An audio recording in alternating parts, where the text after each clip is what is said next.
And we are live. All right. I'm here with Benny Plaskin. And how are you doing, Benny? Doing good. Very excited Good. to be here. How's business going?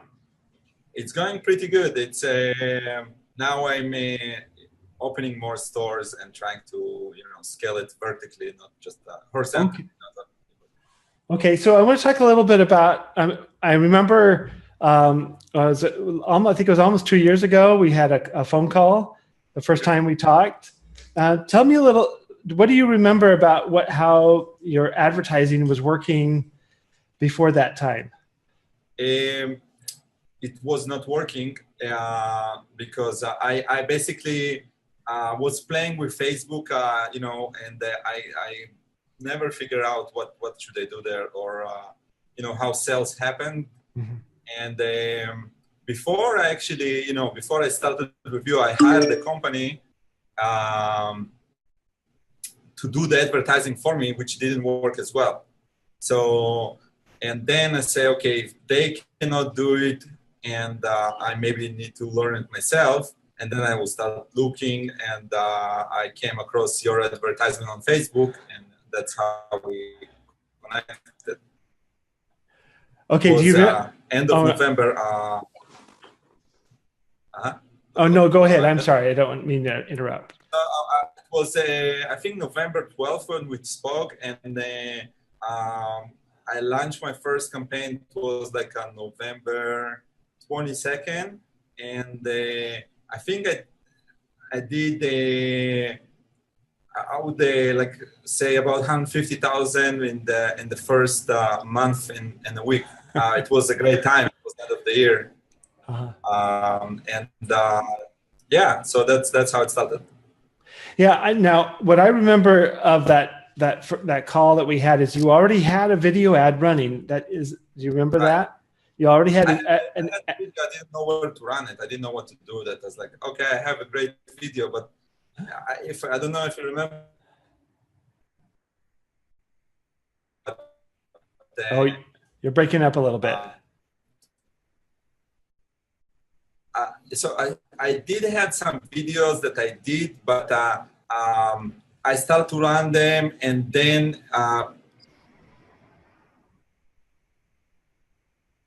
from this point on, things really took off, significantly.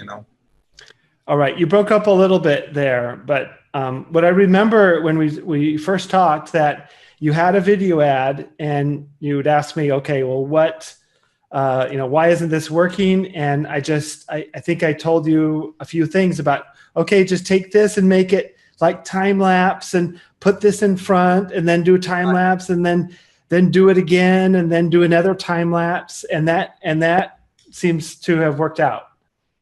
Yeah. I think it's not only worked out about this particular ad, the mindset of how you need to do it. I think that was the biggest impact, right, to do other stuff, which was very helpful. Right. So it actually put how it needs to be put together so it will get people's attention. Yeah, exactly. It was before it was an ad that I thought looking good, and after that there was an ad that making good sales. Mm-hmm. So it was like the traditional kind of video with like the opening logo and stuff like that, and it's ended up with a short video that made tons of sales. That's after we edited it. Right. So now you said that you had you tried to hire someone else to do your ads before that. And so you had nothing really worked up until that time. Is that kind of the way it was? Sales, but the only thing is, like, every sale they did, I lost about $30.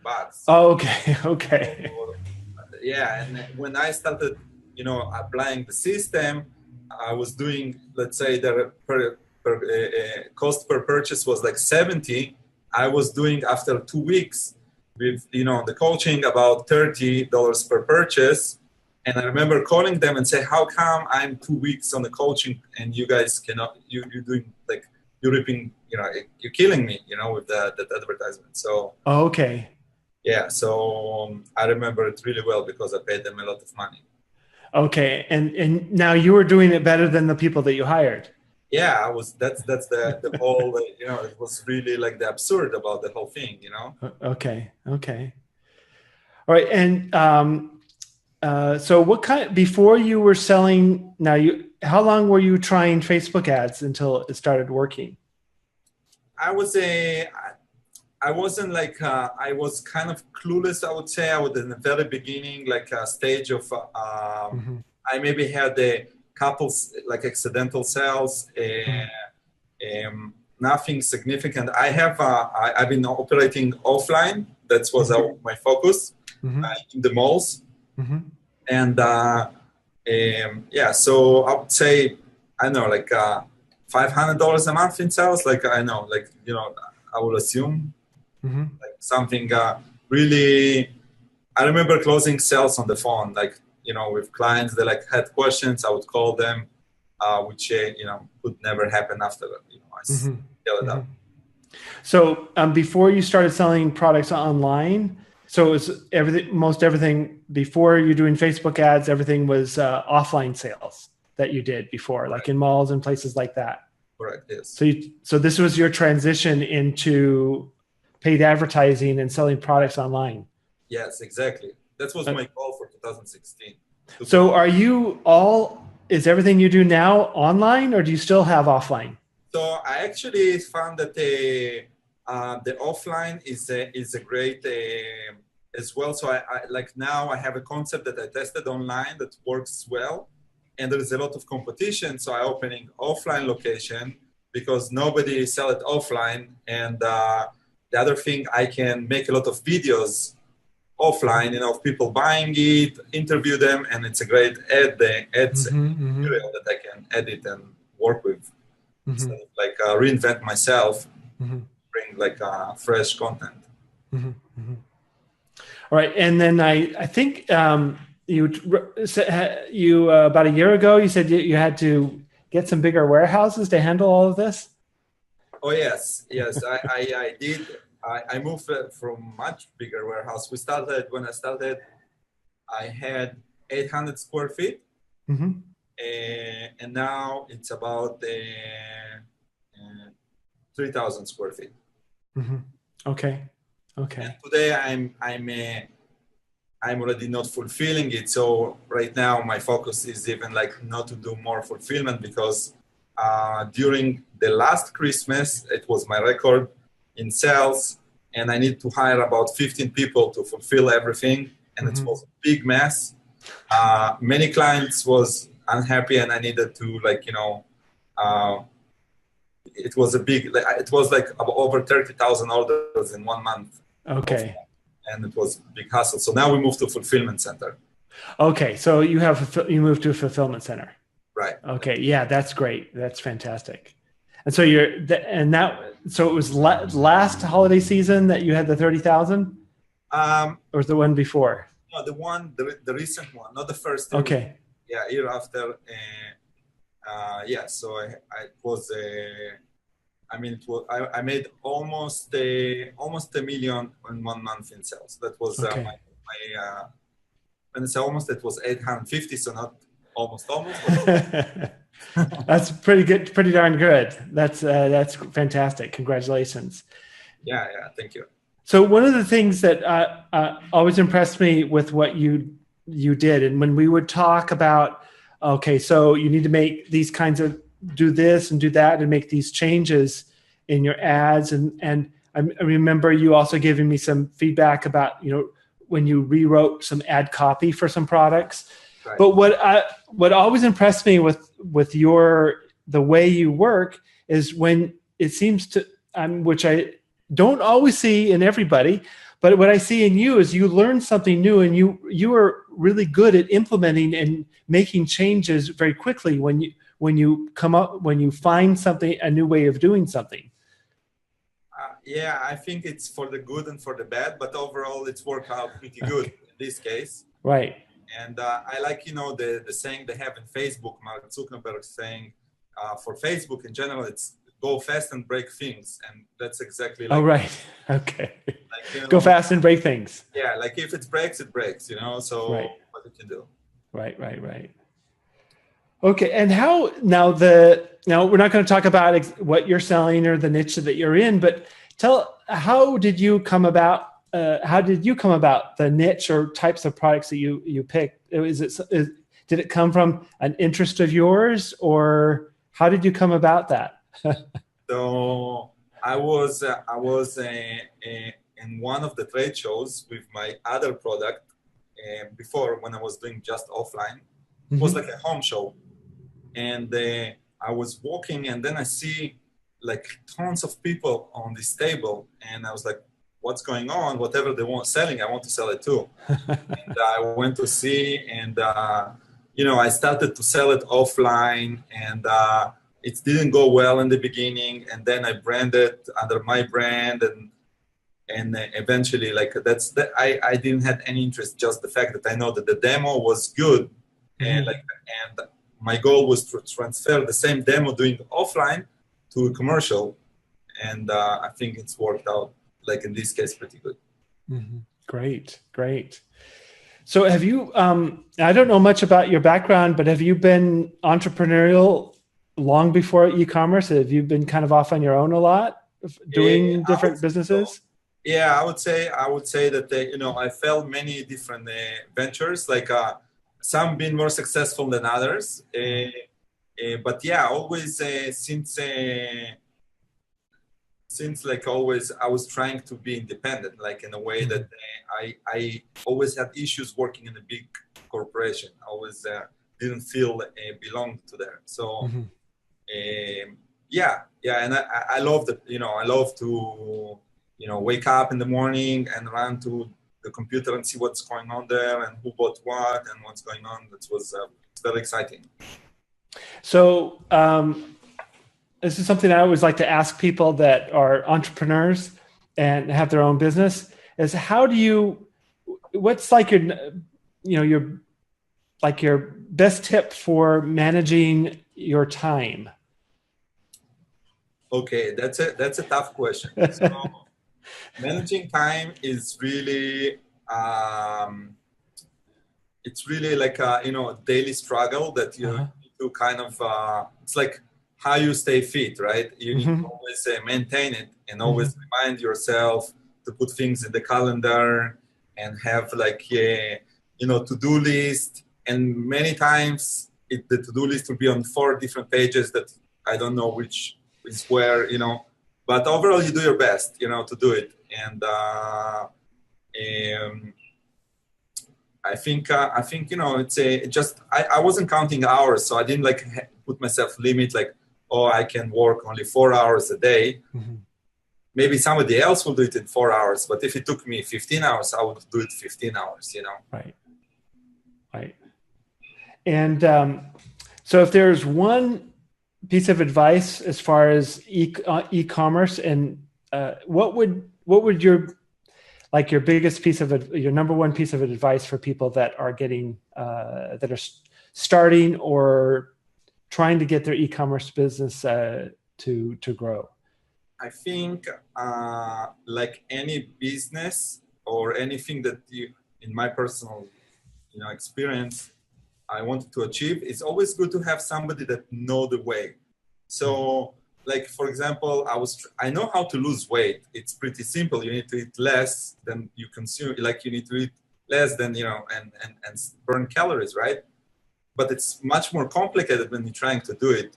So it's always easier when you have somebody that give you the accountability and be able to give you real feedback and say what you're doing is wrong. Because when you judge yourself many times, you can be soft on yourself and say, oh, it's okay, or you give, say tomorrow I will start the diet kind of thing. So I think, the right coach, the right teacher, the right mentor is really like the way to hack the process, and so that's when and find the right mentor for yourself. It's very important. Yeah. Yeah, that's very, very good. Thank you. Anything else before we end? Anything else you'd like to say to those watching? I mean, the you know the it's a it's like it's always hard before you succeed. You know, you hit something right. So, and when you hit something right, it's like it feels great. But before you do it, it's a struggle that everybody need to understand that they need to feel comfortable in the uncomfortable spot. Mm-hmm. Mm-hmm. And I think that's the main thing. My tip. Yeah. So I also want to ask you, so you talked about a lot of success that you've had. Do you still have ads that you run, video ads that you run? Do you have some that sometimes don't work? Many times. Okay. Many times. I would say most of the things don't work, but when they work and you really like understand that something is working, and now you put both hands on it, and you say, okay, I'm going really focus on it and work on it and test many other things until I find a way to do it. It's where it's getting better. Mm-hmm. But most of the things, they don't work. Like for me, like I test a lot of things, new things, and most of them, 95%, they don't work enough. They make some sales, but they don't work enough. So the 5% is what I'm, that's the 95% of the income. It's right. It's like, mining for gold. You've got to go through a lot of rock before you hit it. And so I think the reason why I asked that, I think there are some that are like brand new to doing Facebook ads, and they're trying something and it doesn't work. And it's important. And the reason why I asked that question is it's important to understand that not everything works. Even for someone who's successful, I run ads that don't work also, and I move on to the next one, or I make that change and look at my numbers and see what's going on. But it's always, whether you're new or you've been doing this a long time, there's testing involved, and there's some things that work and things that don't. So work. People need to understand most things. It's hard to find this. It's only if you're really working hard, you will find the one that work. Yeah. Or you're lucky by any chance. But it's a hard work. But at least you can work in the AC, so it's a big advantage. Yeah. Yeah.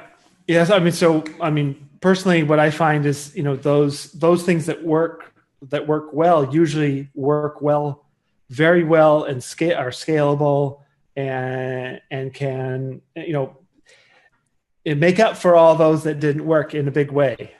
Yeah. So as long you have the tools to scale things up, so the odds are in your favor if you're putting the work in. So even if your chances to make it is if every ad is like 70%, it's not going to work. The one that's going to work, you can scale it up to a point that this one product that I sold in November was almost $500,000 in sales, and it's like a product that has maybe 30 sellers on Amazon selling the same thing, and for maybe third of the price. Right. And just accidentally I tested it, and I wasn't building on it. I didn't think it's going to work. I just tested it, and it's all of a sudden start to pick up. Right. So I think it's you don't need to kind of say, oh, I know it's going to work, and then to be disappointed. But saying, okay, I'm going to test a bunch of different stuff, and one of them going to work, and until it's going to work, I will keep testing. That's right. Yes. Yeah. And did you find one of those items on Amazon that worked for you with Facebook? Yeah.